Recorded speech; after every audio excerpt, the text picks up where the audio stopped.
Thank you Rhinoshield for sponsoring today's video.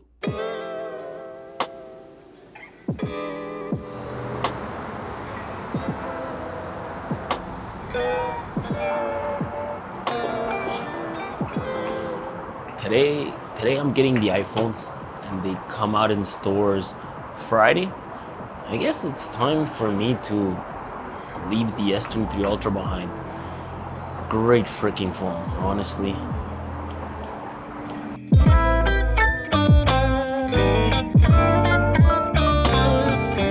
I was honestly lucky enough to get my units early. Got the iPhone 15 coming in, iPhone 15 Pro, and some really cool accessories. So I'm legit just waiting for UPS to show up. All right, sir. Yes, sir. Oh, finally.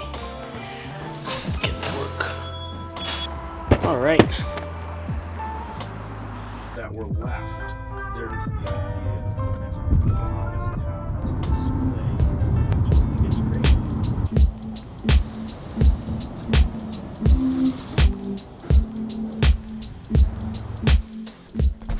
Oh, you guys have no idea how long I've been waiting for these boxes. So phones are in here, accessories right here, but we'll take a look at this later on. Let's get to the phone.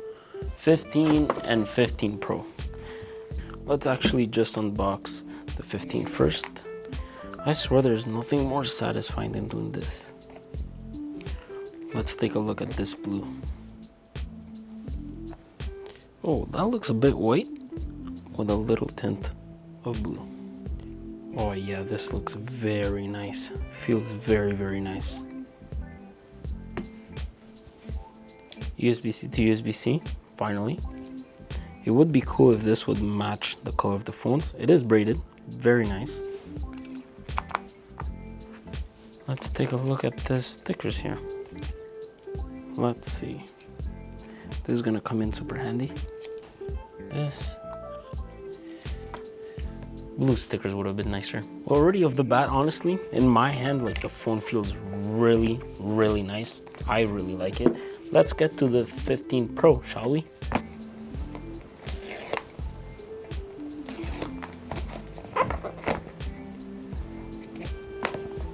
Nice.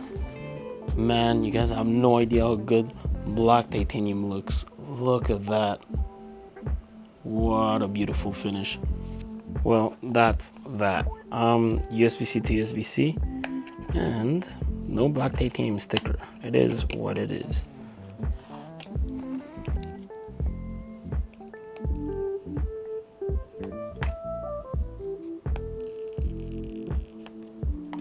Time to set them up. Okay, wait, now that these are all set up, let me just quickly take a look at what's in here.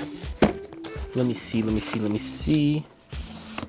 Yup, this is exactly what I needed. Okay, this is really cool. We even have a Naruto case. This is pretty freaking cool. We'll talk about these later. Let's get to the phones. Okay, so iPhone 15 and iPhone 15 Pro, both with a rounded edge design. Although right now we're comparing titanium versus aluminum on the rails. Interesting choice of material for the Pro.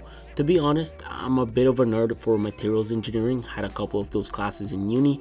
Turns out the choice of titanium as the outer shell for the rails and aluminum as the inner plate was all chosen because of heat dissipation and weight. I wonder if it makes it stronger than stainless steel. I'm super excited to see how thermals and hardware develops on the Pro over time, because they also seem to be focusing on repairability. The glass seems to be more replaceable. Colors look fantastic. I've got the black for the Pro and the blue for the non-Pro. The blue honestly looks very much like white. It's hard to tell them apart, but looks really good, especially with the way they refined the aluminum rails on this. I do think the finishing of both these phones are worth going to see at a store. On the Pro especially, it's not like the previous iPhone where the rails were shiny and fingerprinty. This is more of like a solid metalish textured finish with a bit of fingerprints. With it, the phone does in fact feel light. It's not crazy, but if I compare it to the previous Pro, you feel a slight difference in weight. The rounder corners also make the phone seem like they shrunk a bit. makes their screens seem like they are even larger and almost bezel-less. I do like the fact that both displays are pretty much the same. I'm talking about literally the same specs, except for the fact that the non-pros don't get always on display and only push 60 Hz. With that being said, regardless of whatever device I end up rocking, if I was ever to drop this, God help me. The last thing I actually want to do is break this screen. Let's take a look at the accessories that Rhinoshield sent us. Yes sir, Mod NX. That looks really nice. Let me just peel this off.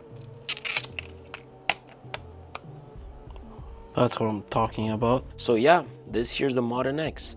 Pretty nice, really like it. You guys do remember I broke my S23 Ultra screen, right?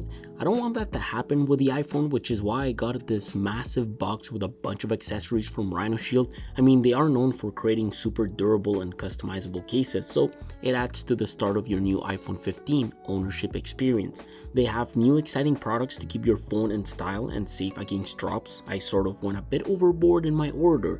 I of course got a case with MagSafe, and actually MagSafe like with actual force, twice as strong as the official MagSafe product from Apple, so they say. And yeah, I fact checked that. The cases support up to 11 feet drop protection with a 360 degree to protect your screen and your chassis. They have a clear case that doesn't yellow. If it does, just send it back. You have 5 years of warranty to do so. And my favorite part, an endless amount of customization for your phone. Like, I'm talking camera rings and buttons in different colors. They also have matching lanyards, thousands of print designs, and a design your own case feature where you can let your imagination run wild. The solid suit comes with 9 different new colors, and in the near future, the clear case will come with 4 new colors. Whether or not you are picking up a new phone, you can still upgrade your style. There's also cases available for Apple Watch and AirPods, and with Android 10, I made sure to get you guys 10% off your order. So if you like, just use the link in the description for it. These buttons literally feel so good. I don't know if you can hear them. I really like this. One thing the 15 doesn't get is the action button. I still yet have to of course program this. It seems to be super customizable, replaces the mute switch, sounds good to the touch.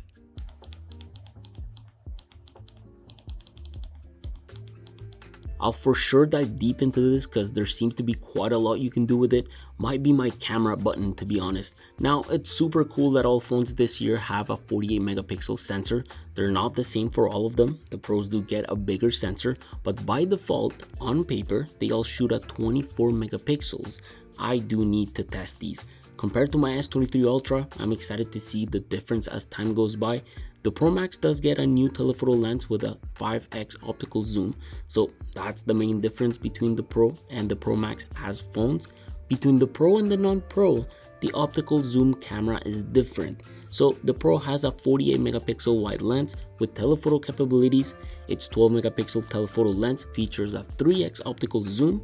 There's also the ability to shoot at multiple focal lengths with the Pro models, 24mm, 28mm, and 35mm, and at last the 12 megapixel ultra wide lens.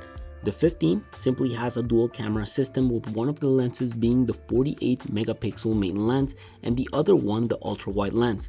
I just gotta take these babies out for a spin and make an iPhone camera setup video for you guys. Now, the elephant in the room, the USB-C.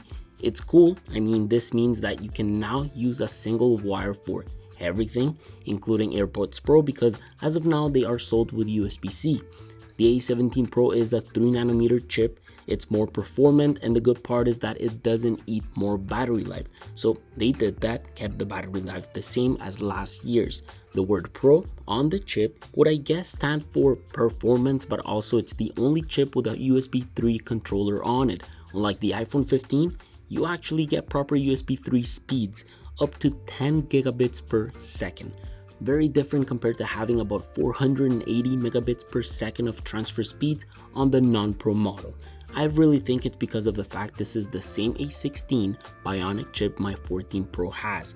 At the end of the day, no fast charging for both, which is a bit odd. More on the Pro side, of course. All of it is a bit strange. I hope to see some proper USB-C ports next year. That's my overview and first look for the iPhone 15. There will be a day in the life video coming with the Pro or Pro Max. There will also be an iPhone camera setup guide once I get the hang of this. If you're in the market for an iPhone, let me know down below which one. I do think you should only be upgrading if you have a way older model.